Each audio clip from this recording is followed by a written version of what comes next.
Friends, इस video में हम देखेंगे कि फैक्ट्स क्या होते हैं, तथ्य क्या है।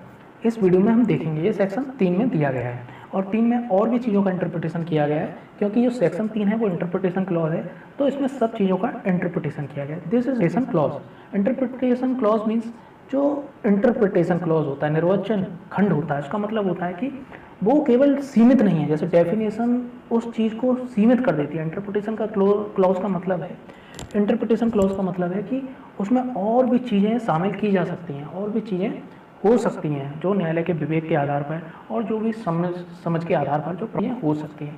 ये डेफिनेशन नहीं है, ये एक चीज़ में सीमित नहीं है, ये इंटरप्रिटेशन है। ठीक, तो फ्रेंड्स हम देखते हैं कि फैक्ट्स क्या होता है। तो फ्रेंड्स इसे हम एक आसानी से स्टोरी के जरिए समझेंगे, जिससे कि ये फैक्ट्स क्या होता है हमारे दिमाग में एकदम क्लियर हो जाएगा। इसके बाद हम देखेंगे कि बेयर एक्ट की लैंग्वेज क्या कहती है। तो फ्रेंड्स इसे हम आसानी से एक स्टोरी के जरिए समझते हैं। जैसा कि हम रोज़मर्रा की तरह हम अपने काम पर निकलते हैं, दफ्तर निकलते हैं या कोर्ट जाते हैं, जहाँ पर भी हम जाते हैं वहाँ पर अपने काम के लिए जाते हैं, तो ए और बी नाम के दो व्यक्ति होते हैं, वो भी रोज़मर्रा की तरह अपने दफ्तर पर जा रहे होते हैं, ऑफिस जा रहे होते हैं। तो क्या होता है, जब रोड पर जा रहे होते हैं तो रोज़मर्रा की तरह ही वहाँ पर ट्रैफिक चल रहा होता है, गाड़ियाँ जा रही होती हैं, ट्रक छोटी गाड़ियाँ सब चल रही होती हैं, लोग साइकिल पर जा रहे होते हैं। ऐसा जैसा कि आमतौर पर हम निकलते हैं वैसा होता है, तो बिल्कुल सेम वैसी ही सिचुएशन होती है। तो एक ट्रक होता है जिसमें कि एक ज्वलनशील पदार्थ जा रहा होता है, उस पर डायनामाइट लदा होता है। तो एक ट्रक जो उसके सामने से आ रहा होता है, उससे वो डायनामाइट, जिस ट्रक में डायनामाइट लदा हुआ होता है, उससे वो टकरा जाता है, जिससे कि उसमें क्या हो जाता है, विस्फोट हो जाता है। और जो ए और व्यक्ति वहाँ से गुजर रहे होते हैं, तो ए व्यक्ति की तुरंत वहाँ पर मृत्यु हो जाती है और बी व्यक्ति घायल हो जाता है, उसे हॉस्पिटल ले जाया जाता है। और जैसे ही विस्फोट होता है, एक वहाँ पर पास में ही एक हॉस्पिटल होता है, नर्स के हाथ में एक बच्चा होता है जो अभी उसने जन्म दिया था, उसके हाथ में एक औरत ने जिसे जन्म दिया था, वो बच्चा नर्स के हाथ में होता है। वो उस आवाज़ को सुनते ही घबराहट में एकदम जैसे ही वो आवाज़ सुनती है, घबराहट में वो बच्चा उसके हाथ से छूट जाता है और उस बच्चे को बहुत चोट पहुंचती है या फिर वो मर जाता है, जो भी होता है। तो ऐसी स्थिति में ये सब क्या है, ये स्टोरी में जो भी चीज़ें हैं वो फैक्ट्स हैं। जैसे कि ट्रक में क्या था, ट्रक में था ज्वलनशील पदार्थ, जैसे कि डायनामाइट था। और क्या था, ए और व्यक्ति आम दिनों की तरह अपने दफ्तर जा रहे थे, ये भी क्या है, फैक्ट है।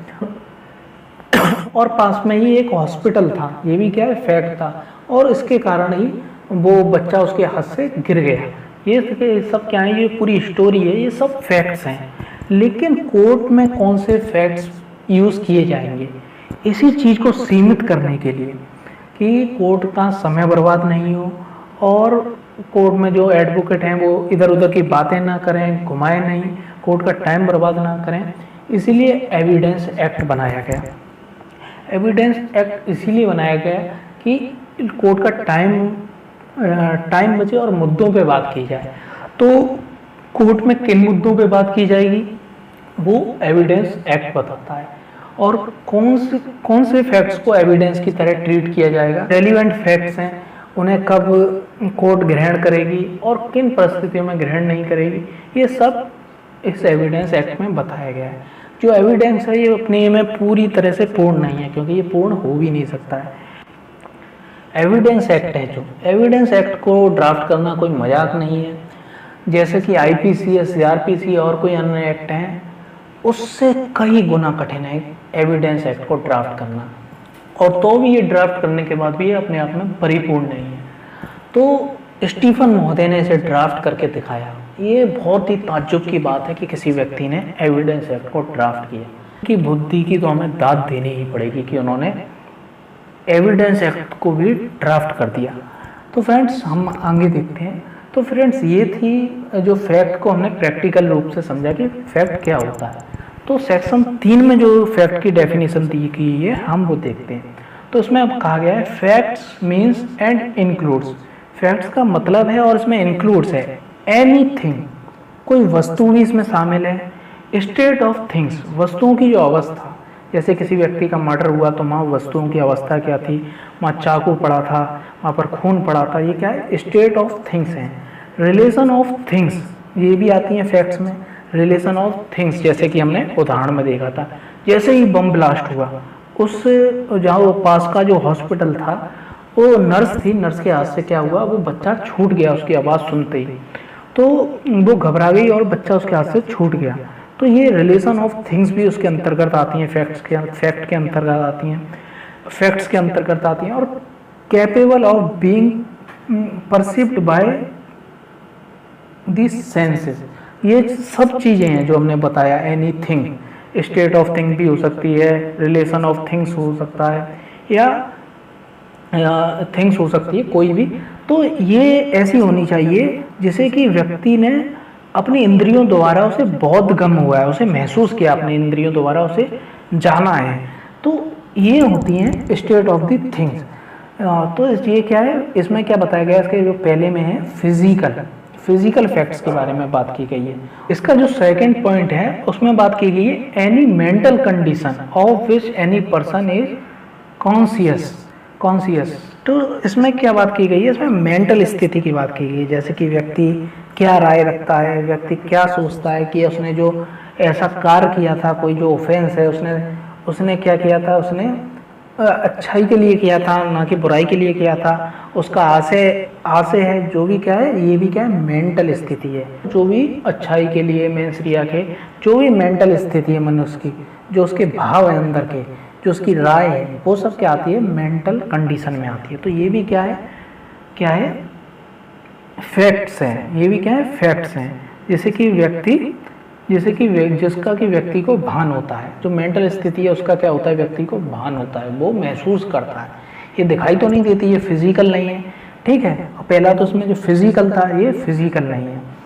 तो फ्रेंड्स इसमें इलस्ट्रेशन भी दी गई है। पहला इलस्ट्रेशन दिया गया, there are certain object arranged in certain order in certain place is fact. किसी स्थान पर कोई वस्तुएं पड़ी हुई हैं, वो इस स्थिति में पड़ी हुई हैं, ऐसी स्थिति में पड़ी हुई हैं, ये क्या है, एक फैक्ट है, किसी केस के अंतर्गत ये क्या है, फैक्ट है। दैट ए मैन हियर्ड और सॉ समथिंग, किसी व्यक्ति ने कुछ सुना या देखा, ये भी क्या है, फैक्ट है। That a man said certain words is a fact, किसी व्यक्ति ने कोई वर्ड कहे, कोई शब्द कहे, कुछ कहा, ये भी क्या है, फैक्ट है। That a man holds a certain opinion, कोई व्यक्ति एक सर्टेन कोई राय रखता है, ये भी क्या है, फैक्ट है।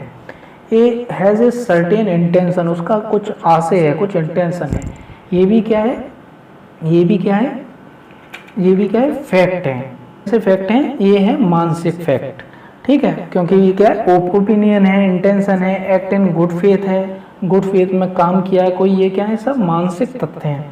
और prudently uses a particular words in particular sense, ये सब क्या है, फैक्ट्स हैं। तो ये सब इसमें बताए गए हैं सेक्शन में, ये सब फैक्ट्स होते हैं।